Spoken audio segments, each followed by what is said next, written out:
ಆಗಿರುವ ಈ ಕ್ಷೇತ್ರದ ಶಾಸಕರಾದ ಸನ್ಮಾನ್ಯ ಸಮೃದ್ಧಿ ಮಂಜುನಾಥ್ ಸರ್ ಅವರು ಹಾಗೂ ನಮ್ಮ ಕೋಲಾರ ಜಿಲ್ಲಾ ಹಾಲು ಒಕ್ಕೂಟದ ನಿರ್ದೇಶಕರಾದ ನಾಗರಾಜಣ್ಣವರು, ರಾಮೇಗೌಡರು, ಎಲ್ಲ ಸಂಘ ಸಂಸ್ಥೆಗಳ ಅಧ್ಯಕ್ಷರುಗಳು ಹಾಗೂ ಎಲ್ಲ ಈ ಊರಿನ ಹಿರಿಯ ಮುಖಂಡರುಗಳು, ನಮ್ಮ ಹಾಲು ಉತ್ಪಾದಕ ಮಹಿಳೆಯರು, ಹಾಗೆ ನಮ್ಮ ಮಾಧ್ಯಮ ಮಿತ್ರರಿಗೆಲ್ಲರೂ ನನ್ನ ಗೌರವಪೂರ್ಣ ನಮಸ್ಕಾರಗಳನ್ನ ಹೇಳಕ್ಕೆ ಇಷ್ಟಪಡ್ತೀನಿ.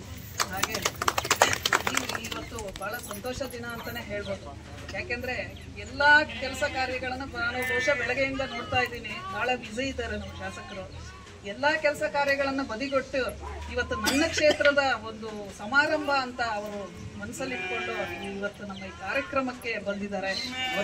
ಅವ್ರಿಗೆ ನಮ್ಮೆಲ್ಲ ಮಹಿಳೆಯರ ಪರವಾಗಿ ಗೌರವಪೂರ್ಣ ಧನ್ಯವಾದಗಳನ್ನ ಹೇಳಕ್ಕೆ ಇಷ್ಟಪಡ್ತೀನಿ.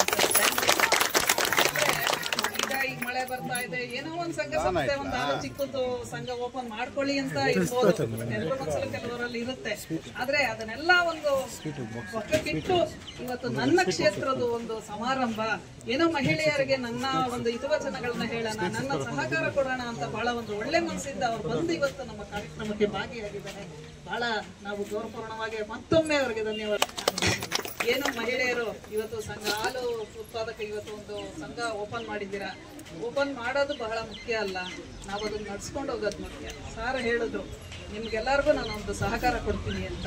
ದಯವಿಟ್ಟು ಅದನ್ನೆಲ್ಲ ನೀವು ಮಂದಟ್ ಮಾಡ್ಕೊಳ್ಳಿ. ಈಗ ಮಕ್ಕಳಿಗೆ ನಾವು ಓದಿ ಅಂತ ತಂದೆ ತಾಯಿ ಸಹಕಾರ ಕೊಡ್ತಾರೆ, ಮತ್ತೆ ಅವರು ಚೆನ್ನಾಗಿ ಓದಿ ಒಂದು ಒಳ್ಳೆ ಸ್ಥಾನಕ್ಕೆ ಬಂದ್ರೆ ಅವ್ರಿಗೆ ಎಷ್ಟು ಖುಷಿ ಆಗುತ್ತೆ ಹೇಳಿ. ಅದೇ ರೀತಿ ನೀವು ಈ ಸಂಘನ ಚೆನ್ನಾಗಿ ನಡ್ಸ್ಕೊಂಡೋಗಿ ಅದಕ್ಕೊಂದು ಸ್ಥಾನಮಾನ ಕೊಟ್ಟು ಒಂದು ನಮ್ಮ ಒಕ್ಕೂಟಕ್ಕೆ ಒಂದು ಹೆಸರು ತಂದು ಕೊಟ್ರೆ ನಮಗೆ ಅದೇ ಸಂತೋಷ ಅಂತ ಹೇಳಕ್ ಇಷ್ಟಪಡ್ತೀನಿ. ಇವತ್ತು ಅವ್ರು ಬಂದು ಅವರ ಅಮೃತಾಸ್ತಿಯಿಂದ ಒಂದು ಓಪನ್ ಮಾಡಿದ್ದಾರೆ, ಅವ್ರಿಗೂ ಒಂದು ಗೌರವ ಬರುತ್ತೆ. MLA ಸಾರ್ ಬಂದಿದ್ರು, ಒಂದು ಸಂಘನ ಓಪನ್ ಮಾಡಿಕೊಟ್ರು, ನಾವು ಈ ರೀತಿ ಮುನ್ನಡೆಸ್ಕೊಂಡು ಹೋಗಿದ್ದೀವಿ.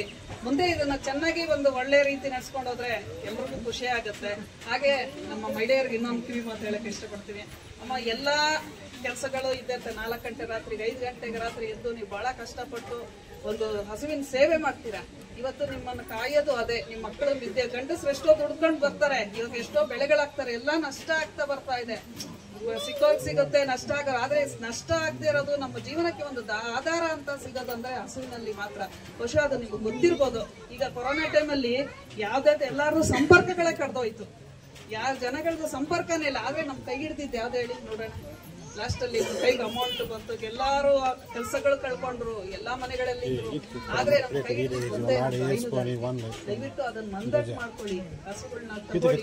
ನಿಮ್ಮ ಹಸುಗಳು ತಗೊಳ್ಳೋದಕ್ಕೆ ಕೂಡ ನಮ್ಮ ಸರ್ಕಾರದಿಂದ, ನಮ್ಮ ಒಕ್ಕೂಟದಿಂದ ನಿಮ್ಗೆ ಕೆಲವು ಅನುದಾನಗಳು ಬರುತ್ತೆ. ನಿಧಾನಗತಿಯಲ್ಲಿ ಒಂದು ಯೋಜನೆಗಳಿದೆ, ಒಂದು 50,000 ಕೊಡ್ತಾರೆ ಬಡ್ಡಿ ರಹಿತ. ಅದನ್ನ ನಿಮ್ ಅದೇ ರೊಟೇಷನ್ ಮಾಡ್ಕೊಂಡು ಹೋಗ್ಬೋದು. ಒಂದು 13 ಜನ ಕೊಡ್ತಾರೆ, ಮತ್ತೆ ನೀವು ಅದನ್ನ ಅಮೌಂಟ್ ಅನ್ನ ಸೇವ್ ಮಾಡ್ಕೊಂಡು ಇನ್ನೊಂದು 13 ಜನ, ಈ ತರ ಎಲ್ಲ ಇದೆ. ಬಹಳ ಅನುಕೂಲವಾದ ತರವಾದ ಅನುದಾನಗಳಿದೆ ನಿಮ್ಗೆ. ಅದೆಲ್ಲ ದಯವಿಟ್ಟು ಉಪಯೋಗ ಮಾಡ್ಕೊಳ್ಳಿ. ಹಾಗೆ ನಿಮ್ಮ ಸೂಪರ್ವೈಸರ್ಗಳಿದ್ದಾರೆ, ನಿಮ್ಗೆ ಏನಾದ್ರು ಡೌಟ್ಸ್ ಇದ್ರೆ ಅವ್ರ ಹತ್ರ ಭೇಟಿ ಮಾಡಿ. ಒಳ್ಳೆ ಗುಣಮಟ್ಟದ ಹಾಲು ಹೇಗ್ ಬರ್ಬೇಕು ಅಂತ ಕೂಡ ನೀವು ಕೇಳ್ಕೊಡಿ. ಅದಕ್ಕೆ ಹಸುವಿಗೆ ಯಾವ ರೀತಿ ಆಹಾರ ಹಾಕ್ಬೇಕು ಅನ್ನೋದು ಕೂಡ ಹೇಳ್ಕೊಡ್ತಾರೆ. ತರಬೇತಿಗಳಿದೆ, ದಯವಿಟ್ಟು ಅದಕ್ಕೆ ಅಟೆಂಡ್ ಆಗಿ. ಆಮೇಲೆ ಎಲ್ಲದಕ್ಕಿಂತ ಹೆಚ್ಚಿಗೆ ಆಗಿ ನೀವು ಹಸುವಿನ ಮೇಲೆ ಇನ್ಶೂರೆನ್ಸ್ ಮಾಡಿಸಿ. ಏನಾದ್ರೂ ತೊಂದರೆ ಆದ ಪಕ್ಷದಲ್ಲಿ 15-20 ದಿನದಲ್ಲಿ ನಿಮ್ಗೆ ಅಮೌಂಟ್ ಕೈ ಸೇರುತ್ತೆ. ತಪ್ಪದೇ ಇನ್ಶೂರೆನ್ಸ್ ಅಂತೂ ಮಾಡಿಸ್ಲೇಬೇಕ್ರಮ್ಮ.